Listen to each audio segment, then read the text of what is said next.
کوہ سلیمان کا نام سنتے ہی اگر آپ کے ذہن میں صرف سخت دشوار گزار راستوں اور گھاٹیوں کا تصور آتا ہے تو آپ بالکل غلط سوچ رہے ہیں۔ کوہ سلیمان صرف دشوار گزار راستوں پر مشتمل نہیں، بلکہ دوران سفر آپ کو کئی ایک خوبصورت اور نہ بھولنے کے نظارے دیکھنے کو ملیں گے۔ پکی روڈ ختم ہونے کے بعد 3 گھنٹے پیدل چلتے ہوئے 70 سال سے بھی زیادہ پہلے زیتون کے لکڑی سے بنایا گیا پل دیکھنے کو ملے گا۔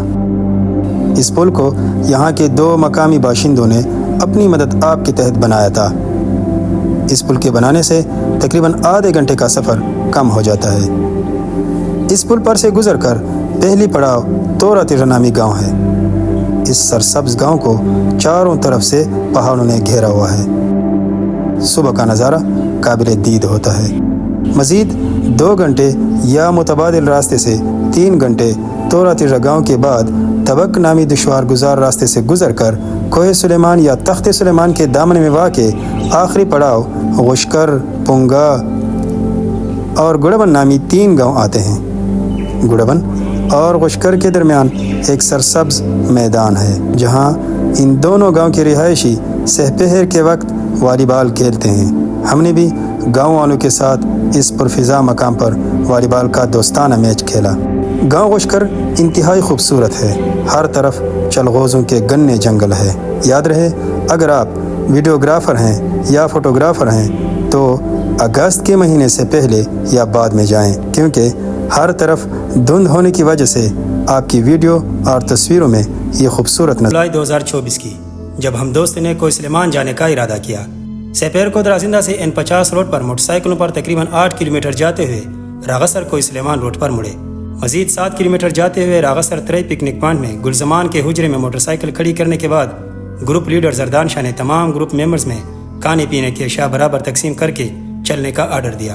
3 گھنٹے تک چڑھنے چلنے اور درمیان میں 5-5 منٹ سستانے کے بعد آخرکار پرشے کے چشمے تک جا پہنچے۔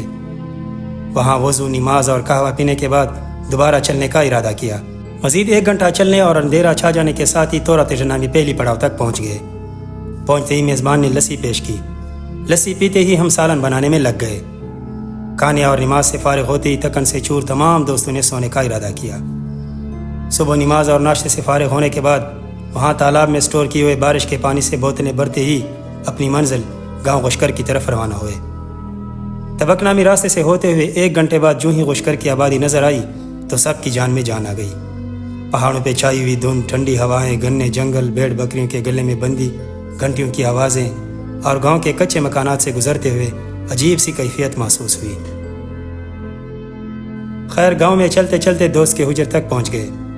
چونکہ ہم صرف ٹماٹر، پیاز اور گھی ساتھ لے گئے تھے اور بکرا یا دمبا وہاں خریدنے کا ارادہ تھا، لیکن تھکاوٹ کی وجہ سے اس وقت خرید نہ سکے، اس لیے دوپہر کو شکنہ نامی علاقائی مشہور ڈش جو کہ لسی سے بنائی جاتی ہے کا صحبت بنا کر کھایا۔ سپیر کو دمبا یا بکری خریدنے نزدیکی گاؤں گڑبن کی جانب روانہ ہوئے۔ راستے میں ہی بارش نے آ لیا۔ بارش رکتے ہی دمبا خریدنے کا مشورہ پاس ہوا۔ تھوڑی دیر بعد گڑبن میں گزارنے کے بعد واپس غشکر اپنے حجرے چلتے بنے۔ حجرے میں دمبا ذبح کیا اور وہاں کے دوست نے لاندے بنانے کا مشورہ دیا۔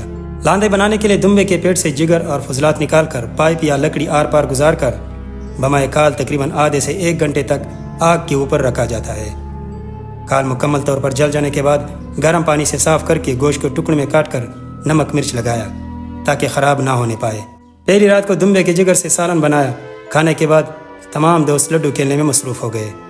دوسرے دن ناشتے سے فارغ ہونے کے بعد دوپہر کے لیے سالن بنا کر گاؤں پونگا کی جانب روانہ ہوئے۔ گھنے جنگل سے ہوتے ہوئے کئی جگہ پہاڑی پیاز جسے ککان کہتے ہیں بھی ملے۔ پونگا پہنچنے سے پہلے دوپہر کا کھانا راستے میں ہی کھانے بیٹھ گئے۔ گاؤں میں داخل ہوتے ہی چھوٹے بچے ہاتھ ملانے کے لیے آگے بڑھے اور ہمارا سامان دوست کے حجرے تک لے کر گئے۔ دوست کے حجرے پہنچتے ہی پھر لسی پیش کی گئی۔ آپ کو یاد دلا دیں کہ یہاں چونکہ بھیڑ بکریاں زیادہ ہے، اس لیے آپ کو ہر حجرے میں لسی، سسڑی اور دیسی گھی یا مکھن ہی دی جائے گی۔ لسی پینے کے بعد سبھی دوستوں نے سونے کا ارادہ کیا۔ پونگا کا موسم غشکر کی نسبت کافی ٹھنڈا ہوتا ہے، اس لیے ہر کوئی موٹی چادر اڑے بغیر نہ رہ سکے۔ سپیر کو نزدیکی گاؤں لان نشپن کو دیکھنے کا ارادہ کیا، جو کہ 40 منٹ کی مسافت پر ہے۔ لان نشپن انتہائی خوبصورت گاؤں ہے۔ سبزہ ہی سبزہ اور ہر طرف دیودار کے اونچے اونچے درخت نظر آتے ہیں۔ یہاں کے ایک دوست نے بتایا کہ اگر گھر کو فون کرنا ہو تو یہاں آگے ایک جگہ پر موبائل سگنل آتے ہیں۔ یاد رہے کہ سلیمان میں نیٹ ورک کا نہ ہونا بہت بڑا مسئلہ ہے۔ ہم نے وہاں مخصوص جگہ جا کر گھروں کو فون کیے، خیر خیریت دریافت کی۔ واپسی پر گاؤں لان نشمن کے ایک دوست نے چائے اور دیسی گھی لگائی روٹی کھلائی۔ یہاں سے فارغ ہوتے ہی واپس پونگا روانہ ہوئے۔ پونگا پہنچتے ہی سالن بنانے میں لگ گئے۔ یاد رہے یہاں گھوم پھر کر تکنے کے بعد ٹائم پاس کے لیے یا تو سالن بنایا جاتا ہے اور یا ہی لڈو کھیلا جاتا ہے۔ پونگا میں رات گزارنے کے بعد صبح ناشتے سے فارغ ہو کر دوست نے جاتے ہوئے ہم کو حجرے کے دروازے سے رخصت کیا، چونکہ ہم نے اگلی رات گڑبن میں گزارنے کا پلان بنایا تھا، مگر غشکر پہنچتے ہی تمام دوستوں نے مشورے سے واپس درازندہ جانے کا فیصلہ منظور کیا، کیونکہ کئی دوستوں کے پیٹ خراب ہو گئے تھے۔ خیر غشکر پہنچ کر دوپہر کے لیے کھانا بنانے میں لگ گئے۔ تھوڑی دیر بعد دھند نے غشکر کو اپنی لپیٹ میں لے لیا۔ کھانے اور کچھ دیر آرام کرنے کے بعد ظہر کے وقت غشکر سے درازندہ کی طرف روانہ ہوئے۔ تبک کے راستے سے ہوتے ہوئے تورا تجرک کے بعد پرشے کے چشمے پر تھوڑی دیر سستانے اور پانی کے بوتل بھرنے کے بعد راغسر روانہ ہوئے۔ کڑم گاؤں سے گزرتے ہوئے راستے میں چھوٹے چھوٹے بچے ہاتھ ملانے بیٹھے ہوئے تھے۔ گاؤں تورا تجرے میں خریدے گئے پہاڑی انجیر ان بچوں کو دے کر ترئی نامی پکنک پوائنٹ میں گلزمان کے حجرے کی طرف روانہ ہوئے، جہاں ہم نے موٹر سائیکل کھڑے کیے ہوئے تھے۔ موٹر سائیکل نکال کر اپنے آبائی گاؤں درازندہ کی طرف روانہ ہوئے، اور یوں ہمارا یہ سفر 18 جولائی 2024 کو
اور اتنی ہی سائز میں لمبے چبوترے کی طرح ہے۔ یہ چبوترا جسے تخت سلیمان کہا جاتا ہے، کوہ سلیمان پہاڑ کی سب سے اونچی چوٹی کی سطح سے 3 میٹر نیچے ہے۔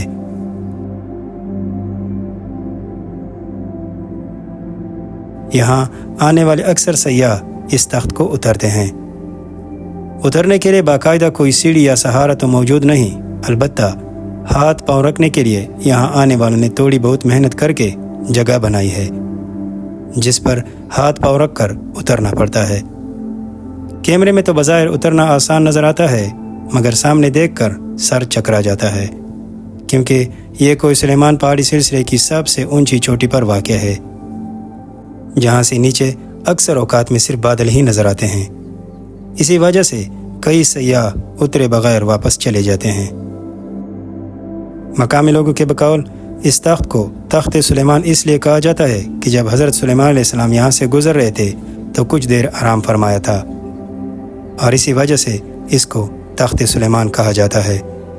اور شاید یہی وجہ ہے کہ تخت سلیمان کو اترنے والے سیاح یہاں نفل پڑھتے اور دعائیں مانگتے ہیں۔ امید ہے آپ کو یہ ویڈیو پسند آ گئی ہو۔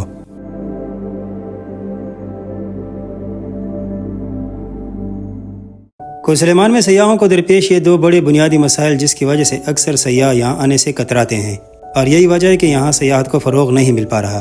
پہلا بڑا مسئلہ پینے کے لیے صاف پانی کی عدم دستیابی ہے۔ یہاں کے رہنے والے بارش کے پانی کو عارضی تالابوں میں سٹور کر کے پینے اور دیگر ضروریات کے لیے استعمال میں لاتے ہیں۔ یہ پانی پینے کے لیے بغیر چھان کے استعمال نہیں کر سکتے کیونکہ اس میں گند صاف نظر آتی ہے۔ دوسرا بڑا اور بنیادی مسئلہ موبائل نیٹ ورک کی عدم دستیابی ہے۔ فون پر گھر اور دوستوں کی خیر خیریت دریافت کرنے کے لیے آپ کو اپنے کیمپ سے گھنٹہ ڈیڑھ گھنٹہ دور جانا ہوگا۔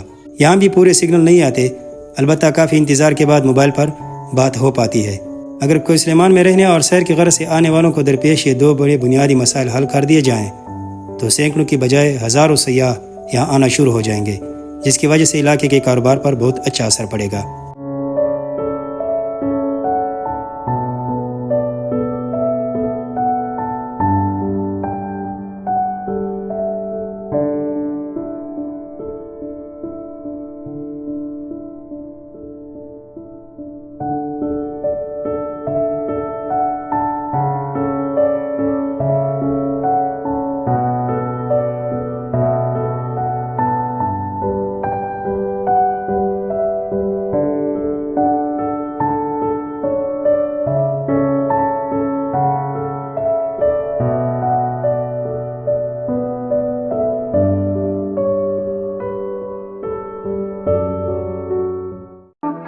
جولائی کے مہینے میں بھی پونگا کا موسم کافی ٹھنڈا ہوتا ہے۔ ہم 8 افراد پر مشتمل گروپ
دوره جلدی مکو پارام رم لاندې مګوره دغه لاسو باندې پښو باندې فوکس کوه.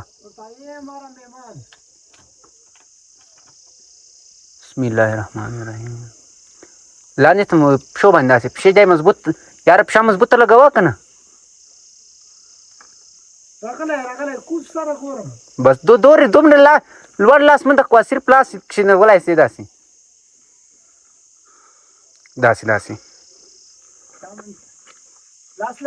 پاره ودره